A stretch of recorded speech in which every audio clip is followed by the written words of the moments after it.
ఏలూరు నగరంలోని Saint Teresa పాఠశాలలో సావిత్రిబాయి పూలే 194వ జయంతి వేడుకలు ఘనంగా జరిగాయి. ఈ సందర్భంగా మానవతా స్వచ్ఛంద సంస్థ జిల్లా అధ్యక్షురాలు కనకదుర్గ ఆధ్వర్యంలో పాఠశాల ఉపాధ్యాయులు సావిత్రిబాయి చిత్రపటానికి పూలమాల వేసి నివాళులర్పించారు. ప్రముఖ సంఘ సంస్కర్త సావిత్రిబాయి మొట్టమొదటి ఉపాధ్యాయులుగా మహిళల తరపున పనిచేశారని జిల్లా డెవలప్మెంట్ అధికారి అజయ్ బాబు వెల్లడించారు.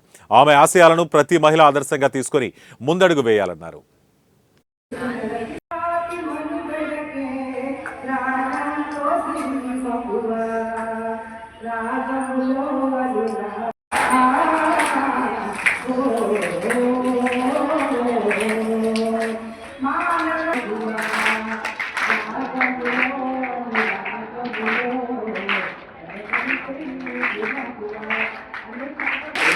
వచ్చిన తర్వాతే వివాహం ప్రలోభానికి ఎవరూ కూడా లొంగిపోవద్దు.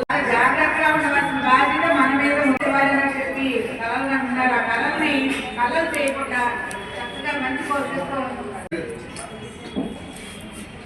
Students all of you good morning. మరి ఈరోజు మీకు ఏం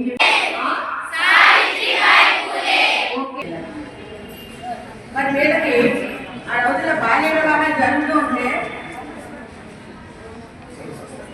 భర్తను చనిపోయి చిన్న వయసులోనే వితంతులు అయ్యేవారు. చిన్న వయసులోనే వితంతులు అవుతే వాళ్ళు ఏం చేసేవారంటే ఆ సమాజంలో ఉన్నటువంటి కొంతమంది పెత్తందారులు ఈ బాలికల్ని అత్యాచారాలకు గురిచేశారు. ఈ అత్యాచారాలు గురిచేయడం అని ఏమవుతుందంటే పిల్లలు గర్భవతులై మరి ఆ పిల్లలు